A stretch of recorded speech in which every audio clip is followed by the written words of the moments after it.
यह प्रवचन परम श्रद्धेय स्वामी जी प्रधान सिद्धार्थ महाराज जी द्वारा दिनांक 17 कहने को लगभग 8 बजे मोहन बाजार दक्षिण वाटिका कलकत्ता में हो आ रहा है। नारायण नारायण नारायण राम राम राम राम राम राम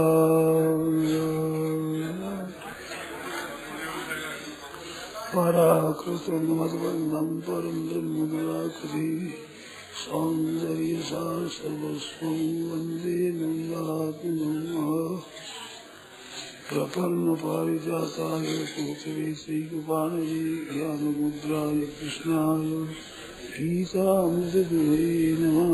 वसुदेवसुतं देवं कंसचाणूरमर्दनं देवकी परमानन्दं कृष्णं वन्दे जगद्गुरुम्। सुवर्णश्री विभूषितकरान्नवमीराभात् पीताम्बरादरुणजङ्गफलाधर्मुष्ठात् पूर्णेन्दुसुन्दरमुखादरविन्दनेत्रात् कृष्णात् परं किमपि तत्त्वमहं न जाने।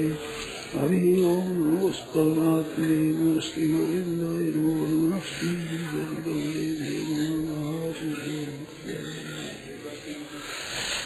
नारायण नारायण नारायण नारायण नारायण।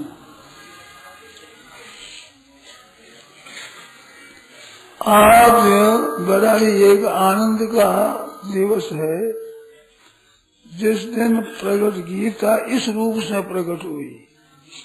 ऐसे गीता अनादि है एवं परंपरा प्राप्त एवं राजर्षियो विदु भगवान इमंदुष्टे योगम प्रोतवान मने ऐसे अनादिकाल से उपदेश आया है, पर इस रूप से ये प्रकट हुआ है आज दिन। वो गीता का जन्म, जैसे भगवान का जन्म मनाते हैं जन्माष्टमी रामनवमी, तो भगवान उसी दिन हुए, पहले नहीं थी, ये बात नहीं है। जन्म दिन है, प्रकट होने का दिन है। ऐसे आज भगवत गीता प्रकट होने का दिन है, बहुत ही आनंद की बात है। इसमें एक बात मैं बताता हूँ, उस तरफ आप ध्यान दें। हमारे भाई बहनों ने प्राय ये समझ रखा है कि भगवत प्राप्ति बड़ी भारी कठिन है, तत्व ज्ञान बहुत कठिन है, परमात्मा की प्रिय भक्ति प्राप्त होना बहुत कठिन है, योग प्राप्त होना बड़ा कठिन है, गीता का योग कर्म योग कठिन है, ऐसा मान रखा है। मानो उद्धार होना कठिन है, ये मान रखा है। वो सभी नहीं माना है, हम भी ऐसा ही मानते थे, तो कोई बात नई बात नहीं है। परंतु गीता के अध्ययन करने से हमें एक बात मालूम हुई है, भगवत प्राप्ति कठिन नहीं है, ये संसार से विमुख होना कठिन है। भगवत प्राप्ति सबको है, स्वतः स्वाभाविक। हमारा मुख केवल संसार की तरफ है, ये ही घुमाना है बस। उसमें भी भगवान की तरफ घुमाने में मेहनत नहीं है, संसार की तरफ से मुख मोड़ने की आवश्यकता है। आवश्यकता मान रखिए, भगवत प्राप्ति की वो कठिन नहीं है। संसार से उपराम होना, वैराग्य होना, इसमें कठिनता है। तो भगवत गीता एक बहुत विलक्षण बात कहती है, उस तरफ आप भाई बहन ध्यान दें। व्यवहार में परमार्थ कला,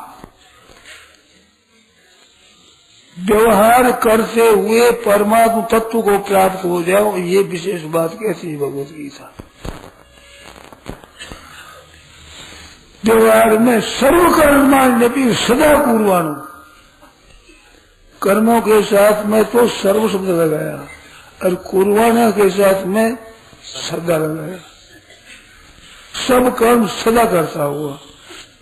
तो कर्मों की कोई बाधा नहीं कि विग्रह से छोड़ दे, साधु हो जाओगे, सन्यासी हो जाओगे, जंगल में चला जाओगे, एकांत बैठे गुफा में रहेगा, नहीं। सर्व कर्माणी, जो शास्त्र विहित कर्म है, जो मर्यादा है, उसका करता हुआ, अपनी मर्यादा में चलता हुआ और सदा करता हुआ, रात और दिन मशीन की तरह करता हुआ। तस्मात् सततम कार्यं कर्म समाचरो, अनाश्रित कर्म फलम कार्यं कर्म करोति, निरंतर कर्म करता रहे। तो कर्म परमात्मा की प्राप्ति में बाधक नहीं है।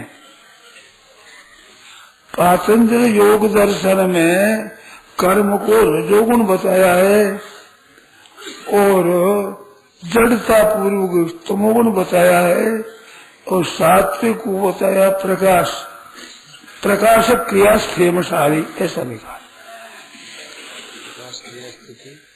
स्थेमशाली, प्रकाशक क्रिया स्थेमशाली, तीनों गुणों का नाम प्रकाश रूप और क्रिया रूप और स्थिर स्वभाव वाला, जड़ता वाला, ऐसा बताया है।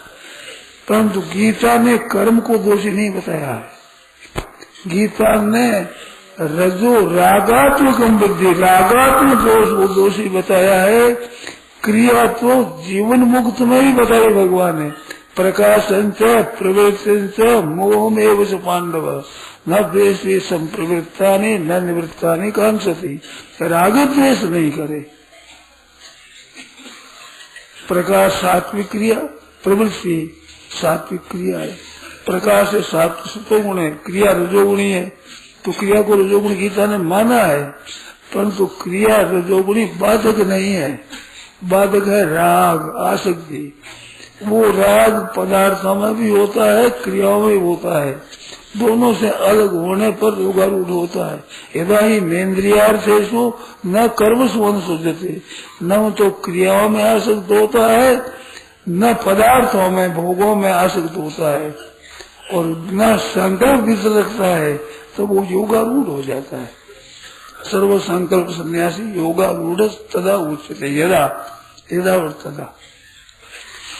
तो प्रकाश क्रिया और जो जड़ता है, मोह है, इसके आंशिक आने पर भी ना तो राग करता है ना द्वेष करता है किसी से ही।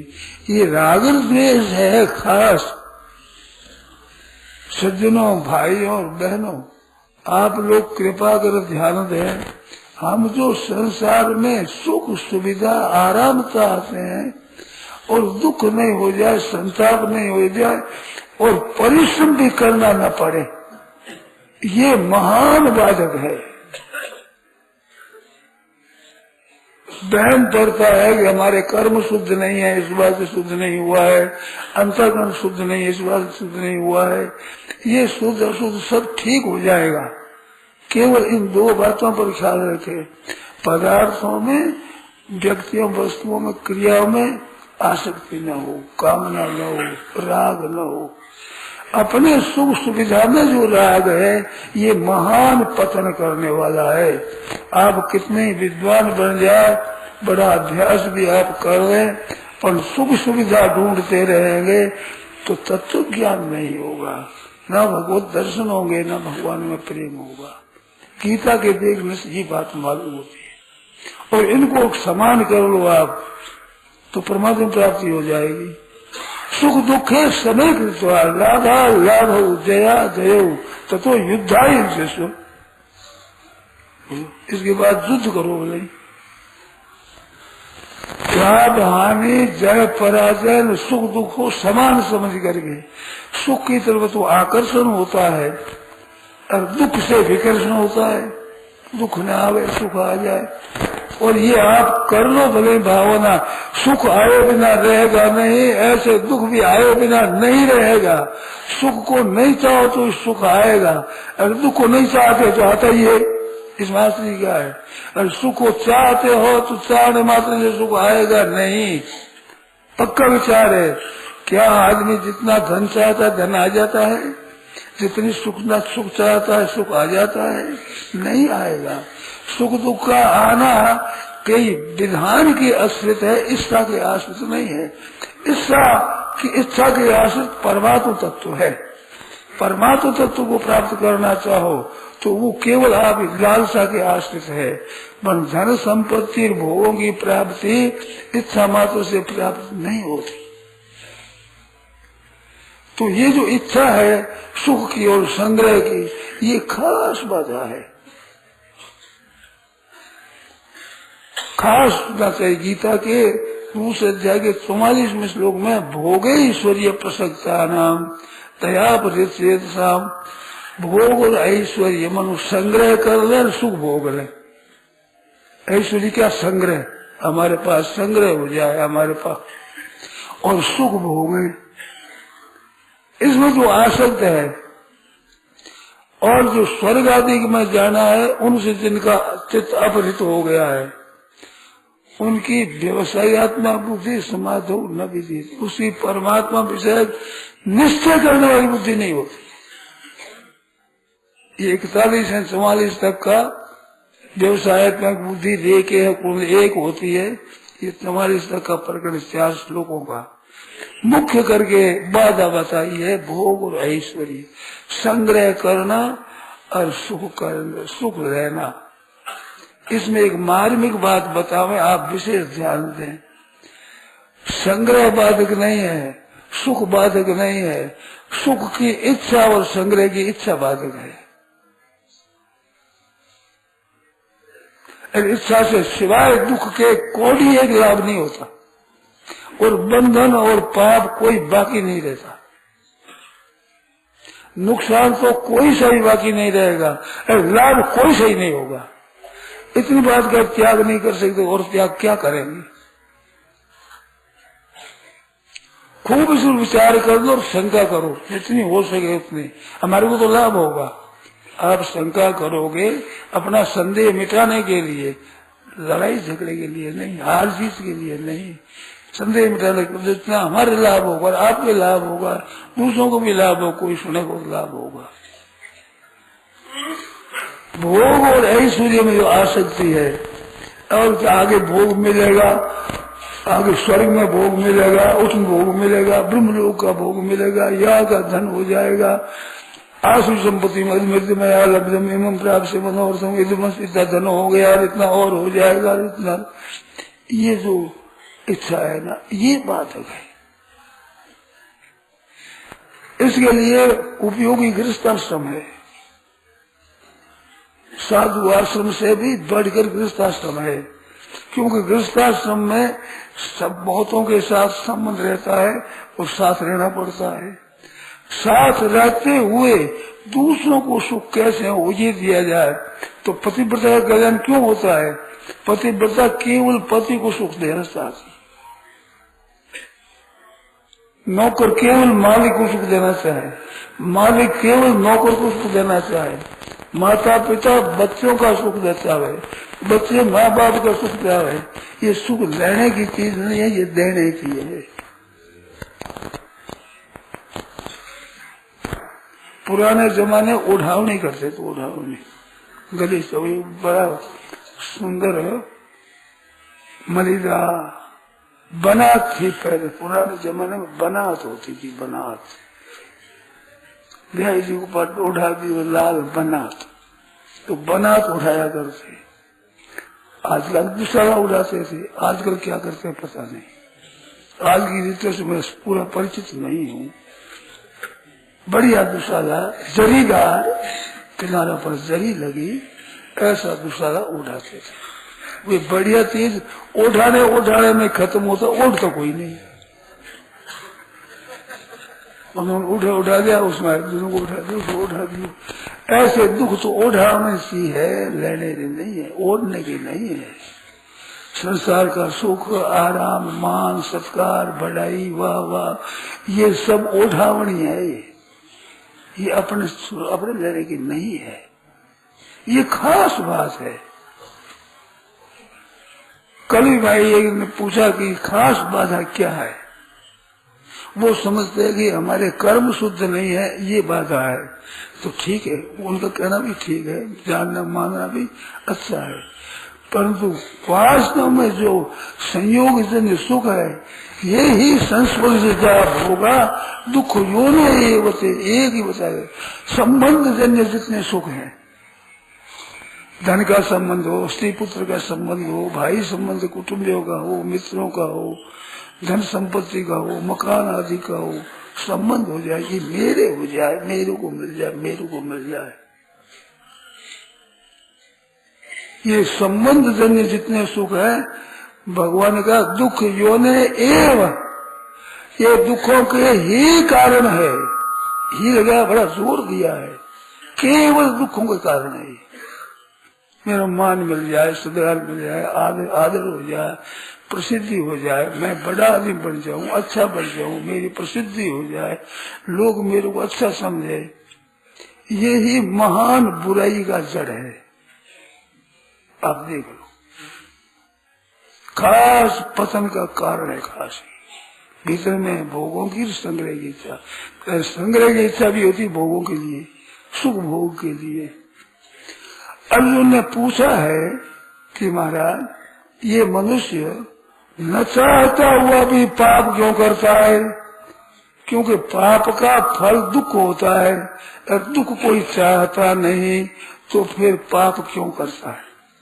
किससे प्रेरित और करता है? स्वयं तो नहीं कर सकता, कोई न कोई इसको जबरदस्ती बलात्कार बलात्कार से कोई कान पकड़ के लगा दे। इस तरह से पापों में लगाने वाला कौन है? ये अर्जुन ने पूछा। प्रकृति लगाती है, पूर्व प्राप्त लगाते हैं, भगवान लगाते हैं, और कौन लगाता है? लगाने वाला कौन है? प्रकृति है, माया है, कोई कामना है, इच्छा है, चाहना है, भोग है, कोई ईश्वर है, कोई महात्मा है, कोई संत है, दुष्ट है, कोई शैतान है, भगवान कौन है? ये पापों में लगाने वाला कौन है? तो भगवान ने उत्तर दिया, काम है ऐसा, क्रोध ऐसा, ये काम है। दो ही भाग, संग्रह की कामना, सुख की कामना, सुख भोग की इच्छा, ये मांगने वाली है। भाइयों बहनों, आप खूब विचार करें और मेरी बात पर विचार करें, और शंका है वो शंकाएं लिख ले और मेरे को वक्त पूछें। मेरे को सुख मिले, सुख से रहूं, आराम से रहूं, सुख सुविधा रहे, दुख न हो जाए, संताप न हो जाए, ये इच्छा है। अरे इसे मिलेगा नहीं कौड़ी एक, सुख मिलेगा नहीं इससे। अगर इच्छा से सुख मिलता हो तो दुख कौन भोगेगा? दुख की इच्छा कौन करता है? कोई करता ही नहीं, फिर दुख वो होना ही नहीं चाहिए। सुख की इच्छा से सुख नहीं मिलता, इच्छा से परमात्मा मिलते हैं। संसार की इच्छा छोड़ दो, परमात्मा प्राप्त हो जाएंगे। परमात्मा की जोरदार इच्छा करो, परमात्मा प्राप्ति हो जाएगी।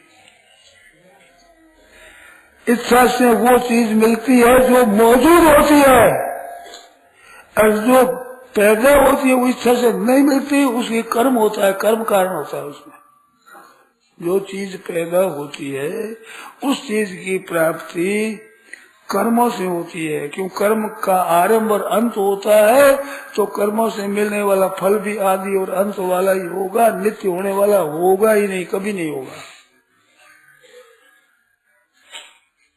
जो चीज मौजूद है उसको मानने से हो जाता है उसको, अथवा उसको जानने से।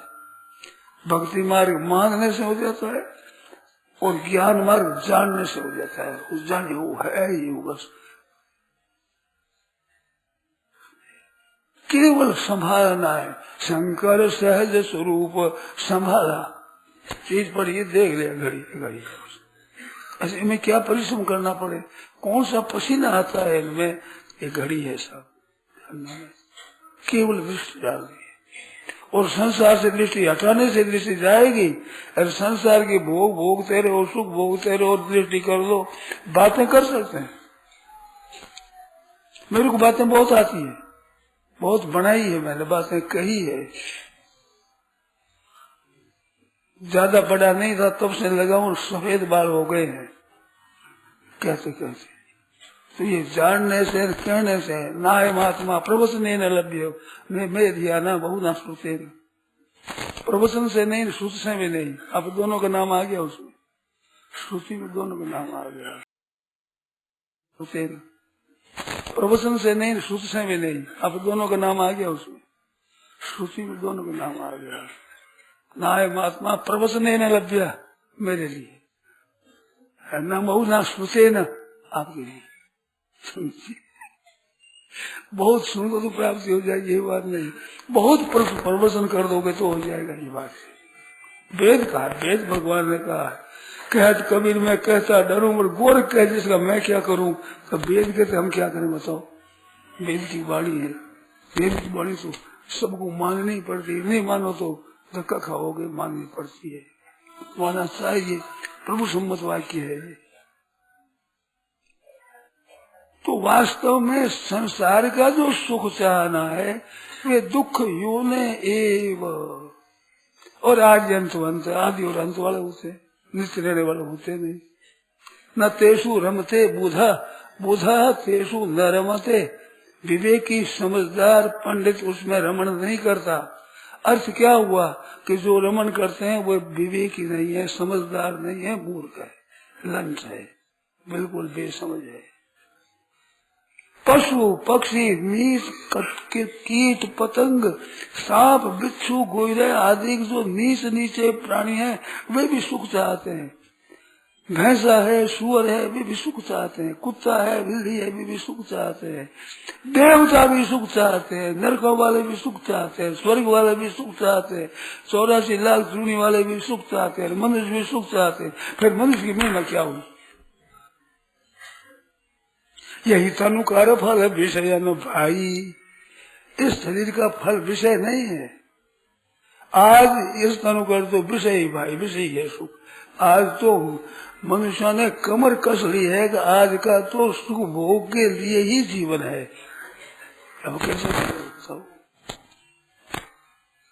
खास बात है गीता जी की। आपकी शंकाएं जितनी हो लिख लो और पूछ लो, बात करेंगे। मेरे को आनंद आता है ऐसी बातें कोई पूछे तो मेरी बहुत प्रसन्नता होती है कि कोई पूछने वाला तो है, नहीं तो क्या जो सुन लिया, कहना सुनना के हो जाएगा। पटका पाटका बताया व्यसन है, मूर्खा ये व्यसन है, कहने का भी एक व्यसन है, सुनने का भी व्यसन है। जैसे प्रेम तुम्हें प्रसन्न होता है, व्यसन ऐसे व्यसन है। अच्छी एक भगवत चर्चा की जाए इतनी देर तक कहने वाला के उस समय चर्चा में लगता है, सुनने वाले में लगता है बड़ा पुण्य काम है, बड़ी पवित्र चीज है, इसमें संदेह नहीं।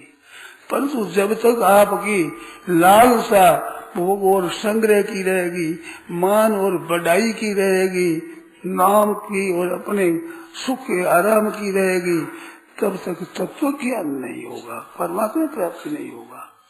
आप कितनी विचार कर लो। एक बात कहने की मन में आती, संकोच होता है। मैंने देखा, केवल पोथी की बात नहीं है, मैंने देखा, विचार हुआ है। इस मार्ग में मैं लगा हूँ, इस मार्ग में लगा, अब भी लगा हुआ हूँ। अभी ऐसा नहीं कि तो मैं तो महात्मा हो गया, बड़ा ऊंचा, अब नहीं है, मैं तो इसमें लगा हूँ फिर भी। और इसमें लाभ होता है, इसमें मेरे संदेह नहीं है। इसमें लाभ हुआ है और होगा और होता है, जरूर होता है। और आप कितने ही कर लो, शांति नहीं मिलेगी, आनंद नहीं मिलेगा, परमात्मा तत्व की प्राप्ति नहीं होगी। तो सज्जनों, केवल संसार के सुखों की इच्छा है, यही बात है। न तेषु रमते बुधा, विवेक उसमें रमण नहीं करता। रमण करते हैं वे विवेकी नहीं है, अविवेकी है, अज्ञानी है, मूर्ख है, बेसमझ है, ये गीता कहती है। तो गीता जयंती का आज दिन है, तो वास्तव में क्या है, अर्जुन की शोक था। अर्जुन मरने से नहीं डरता था, मारने से डरता था। तो युद्ध होगा, इसमें मर जाऊंगा, ये डर नहीं था, भय नहीं था। गुरुजनों को मारूं कैसे। भीष्म और द्रोण, कथम भीष्म, हाँ कथम भीष्मं संख्ये द्रोण से मधुसूदन ईशु में प्रतियोत्स्यामि, ईशु बाणों से और प्रतियोत्स्यामि, ये मारे तो मार सकते हैं, पर उनको मारने के सामने मारूं, गुरु के सामने ऐसा काम ऐसे सीखा। पूजा रहो, ये पूजा की राय करना, उनको बाणों से मारना, पाप में वास तस्मान, और दुर्योधन आदि को मारने से पाप ही लगेगा। पाप में वास तस्मान अत्वेतान एतान आदतायन अस्मान प्रापम एव आश्रयेत, केवल पाप ही लगेगा। तो वो मारने से डरता है, मरने से नहीं डरता है। जिससे भगवान कहता तुम भयादना उपरंत मन से दे पा मारा था, महर्षि लोग तेरे को भय के कारण से उपराम मानेंगे, कोई नहीं मानेंगे कि दया के कारण से उपराम हुआ है, तेरी बड़ी भारी निंदा हो जाएगी। ये शाम को बहुमत हो भूतवा याशिष लाघवम, जिनके बहुमत हुआ कि युद्ध का काम पड़ेगा तो दो हाथ कर जाए वाला अर्जुन है, ऐसा कोई नहीं है। ऐसे लोगों के मन में जती हुई बात है, वो तेरी सब कीर्ति नष्ट हो जाएगी, अपमान होगा, निरादर होगा, तिरस्कार होगा। अर्जुन कहते मैं ये चाहता ही नहीं हूँ, मेरी ये इच्छा है ही नहीं, कोई भय है ही नहीं हमारे को, भय कहीं नहीं है। भय किस बात का है कि गुरुजनों को मारूं कैसे। तो भगवान ने इसका उत्तर बताया कि मारने के लिए युद्ध नहीं है, युद्ध है कर्तव्य बुद्धि से करना। प्राप्त हो जाता है कर्तव्य, वो सबसे श्रेष्ठ हो जाएगा, प्राप्त हो जाए। प्राप्तव्य कर्म का अनुष्ठान करना है, युद्ध तुम्हारे को प्राप्त हुआ है।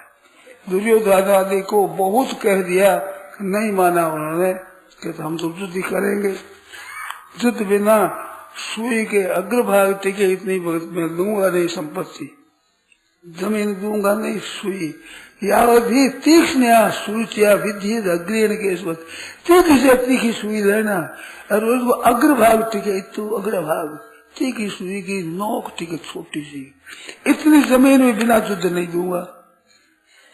तुम कहते हो ये दे दो, भगवान ने कहते 5 ग्राम दे दो, थोड़ी सी जमीन दे दो, कि नहीं देंगे। तो तुम्हारे को युद्ध प्राप्त हुआ है, दुर्योधन ने युद्ध किया है, पर कोई नहीं, दुर्योधन ने युद्ध किया है, और अर्जुन को युद्ध प्राप्त हुआ है। प्राप्त हुए की बात है, याद आ गई बीच में। कर्दम ऋषि थे ना, उसके पास राजा पहुंचे अपनी कन्या लेकर के कि महाराज आप विवाह कर दो। तो कर्म ऋषि ने कहा भी प्राप्त चीज का त्याग नहीं करना चाहिए। खबर दे हुए मनु महाराज गए,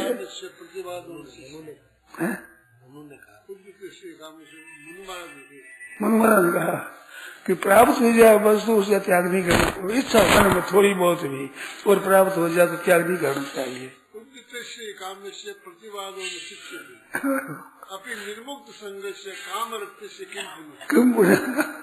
विमुक्त संग हो, उसको भी प्राप्त हो जाए, थोड़ी बहुत भी आवश्यकता हो तो ना नहीं करनी चाहिए, मैं काम युक्त उसको तो कर ही नहीं चाहिए।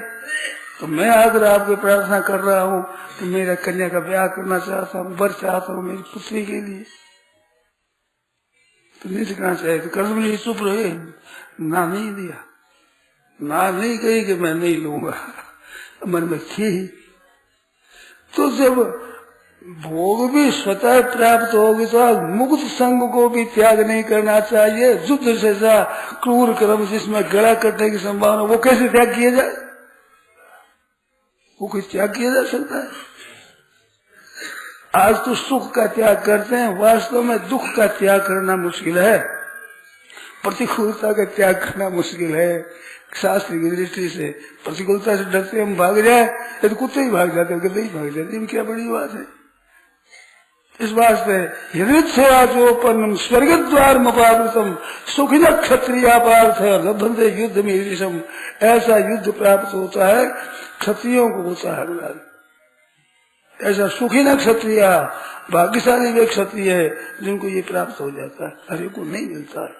ऐसे आया हुआ युद्ध है, तो कैसे करोगे सुख दुख इस समय के, तो अल्लाह भाला हो जाए। ये बात समझ, तो लाभ हानि जय पराजय सुख दुख समान करके फिर जय को प्रस्तुत करूं।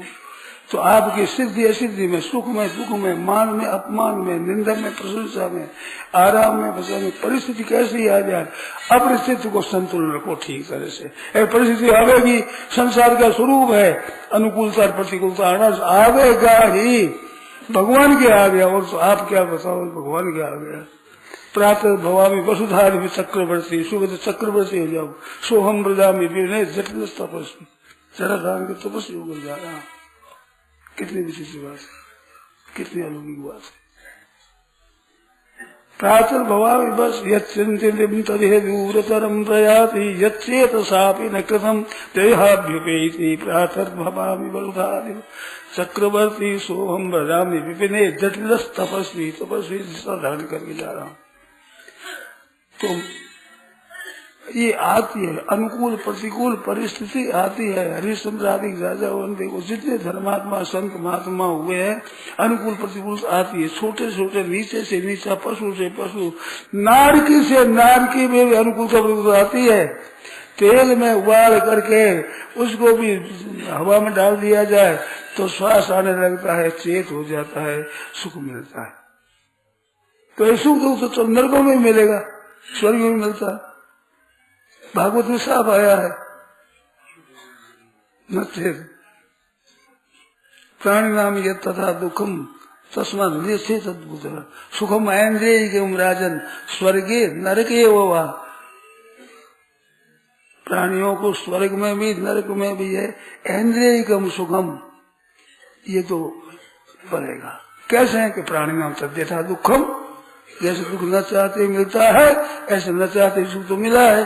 तस्मात में से तो दुख हुआ है। विवेक चाहिए इसकी इच्छा न करे, अरे इसकी इच्छा में ही रात दिन फंसे हुए हैं। इसकी इच्छा का त्याग करना, ये गीता का खास कहना। अब इसमें शंका हो आप पूछो, संदेह पूछो।